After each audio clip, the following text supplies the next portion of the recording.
Dua. Halo semua. Di sini saya mau memperkenalkan diri dulu. Nama saya Riki Alam Wijaya. Saya Dino Bagino. Nah, di sini kita akan menjelaskan tentang riset pemasaran.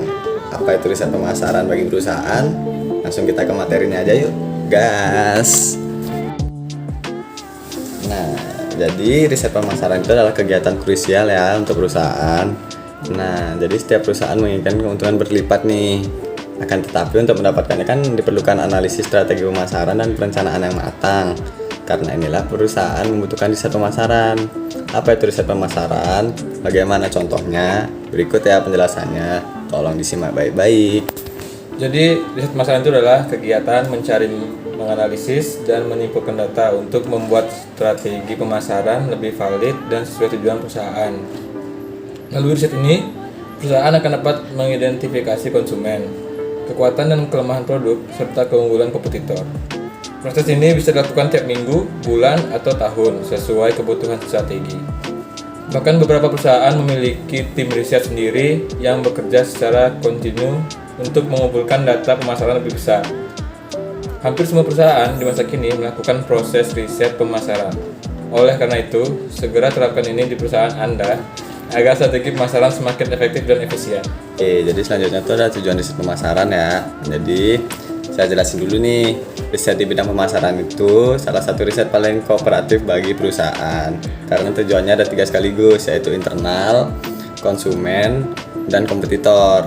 Nah, jadi selengkapnya tentang ketiga tujuan riset tersebut adalah sebagai berikut. Di sini saya akan menjelaskan yang pertama ya.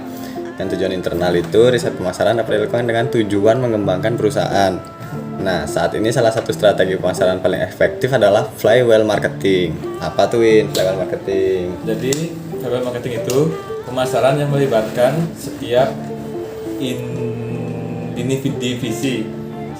Bukan hanya divisi pemasaran saja. Contoh riset pemasaran ini dengan tujuan internal, misalnya riset pelayanan customer service. Nah, terus yang kedua ada juga nih tujuan konsumen. Nah, tujuan konsumen itu apa sih? Jadi tujuan konsumen itu tujuan riset ini selanjutnya adalah untuk mendapatkan konsumen sebanyak-banyaknya. Di antara tujuan riset lain, tujuan konsumen lah yang ruang lingkupnya itu lebih luas dan lebih besar karena berkaitan dengan peningkatan penjualan. Nah, contohnya apa tuh Win? Yaitu dengan tujuan konsumen, misalnya riset perilaku konsumen, persepsi terhadap brand, preferensi produk, dan lain-lain. Nah, terus yang terakhir di sini saya akan menjelaskan tentang tujuan pasar dan kompetitornya ya. Nah, saya jelasin dulu apa sih itu tujuan kompetitor. Jadi untuk mengawasi pasar dan kompetitor.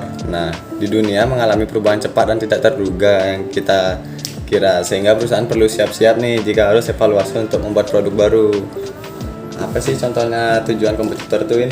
Contohnya itu dengan tujuan pasar dan kompetitor, riset dampak regulasi impor-ekspor, potensi niche baru, efisiensi channel distribusi, dan sebagainya. Oke. Jadi selanjutnya ada objek riset pemasaran.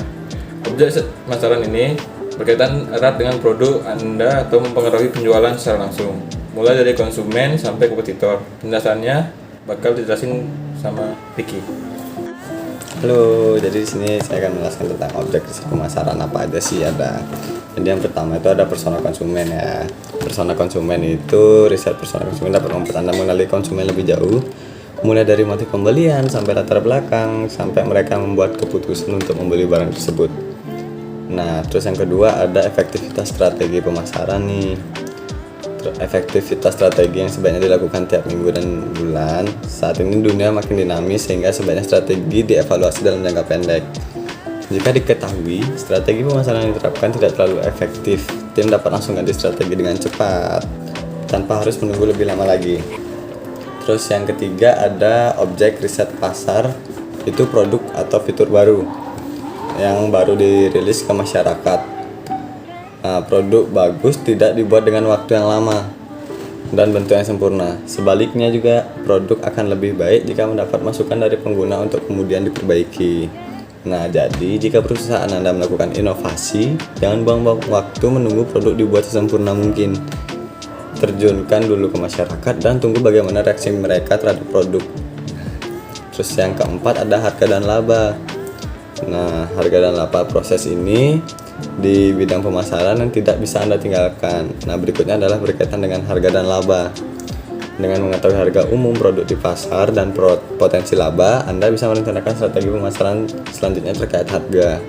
Mungkin Anda bisa melakukan promo diskon atau menaikkan harga karena kompetisi pasar menuntut demikian. Keputusan semacam ini hanya bisa dibuat jika Anda telah meriset harga dan laba. Nah, terus yang terakhir ada kompetitor. Nah, kompetitor itu apa sih?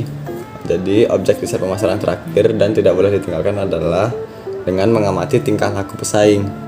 Anda dapat menentukan keunggulan dan kelemahan mereka serta menentukan langkah terbaik untuk melawan. Itu sih. Nah, jadi sekarang ada tahapan riset pemasaran. Di sini tahapan riset pemasaran ada 7. Apa saja itu? Yang pertama, merumuskan masalah. Proses riset pemasaran yang pertama, merumuskan masalah. Dengan merumuskan masalah terlebih dahulu, Anda dapat lebih fokus untuk memecahkan masalah paling penting tanpa melebar ke masalah lain. Contoh riset pemasaran dilakukan karena ingin menentukan produk baru, sehingga perumusan masalahnya adalah bagaimana cara mengetahui produk baru yang cocok dikeluarkan perusahaan. Hasil kesimpulannya akan berupa jenis dan inovasi produk yang ideal dan dibutuhkan pasar. Yang kedua ada menentukan desain riset. Desain riset adalah gambaran yang akan dilakukan dalam melakukan riset pemasaran dalam praktiknya. Proses ini membutuhkan prosedur secara rinci terkait langkah-langkah dalam mengumpulkan data, cara menguji hipotesis, dan model kuesioner jika dibutuhkan. Yang ketiga ada merencanakan metode pengumpulan data. Data merupakan hal yang harus diperoleh dalam riset marketing. Dengan adanya data, maka perusahaan bisa menganalisa dan mampu menjawab masalah yang ada. Maka perusahaan data yang biasa digunakan itu data primer dan data sekunder. Data primer adalah yang dapat secara langsung di lapangan. Sementara data sekunder merupakan data dari sumber referensi seperti internet, buku, dan pustaka lainnya yang relevan. Yang keempat ada menetapkan desain pertanyaan, skala, dan alat analisis. Tahapan riset selanjutnya ini menentukan desain pertanyaan, skala ukuran, dan alat analisis yang akan digunakan tim. Desain pertanyaan digunakan membantu mengarahkan riset agar lebih terarah dan terstruktur. Skala ukuran untuk membentuk data menjadi angka agar lebih mudah dianalisa, sedangkan alat analisis berfungsi memproses semua data yang telah terkumpul. Dan yang kelima, mengambil sampel dan mengumpulkan data. Setelah instrumen penunjang riset siap, langkah berikutnya adalah melakukan pengambilan sampel dan mendapatkan data di lapangan. Gunakan metode pengambilan sampel ini dengan desain riset Anda. Contoh, metode pengambilan data yang dapat Anda gunakan adalah probability dan non-probability sampling. Selanjutnya akan dijelaskan oleh Ricky. Halo, di sini saya akan melanjutkan penjelasan dari Edwin. Nah, jadi menganalisis dan menginterpretasi data. Nah, setelah hasil riset yang terkumpul, data tersebut perlu diolah agar dapat menghasilkan kesimpulan. Anda dapat menggunakan berbagai jenis perangkat untuk melakukan proses analisis dan interpretasi ini, misalnya R dan SPSS. Terus yang ketujuh ada menyusun laporan riset agar kesimpulan yang dapat dijadikan pedoman dalam menentukan langkah strategi berikutnya. Anda perlu mendokumentasikan hasil riset tadi. Susun laporan sebaik dan seringkas mungkin sesuai keperluan perusahaan. Nah, laporan riset ini akan menjadi standar penelitian oleh para pemimpin perusahaan dalam melakukan evaluasi seperti itu. Nah, itulah penjelasan lengkap terkait pemasaran, tujuan, fungsi, objek, dan tahapannya. Nah, jadi riset pemasaran singkatnya wajib kalian lakukan jika ingin punya insight lebih banyak tentang pasar, konsumen, dan kompetitor kalian. Nah, jadi jangan lewatkan proses riset satu ini saat mengelola perusahaan kalian ya. Bye-bye.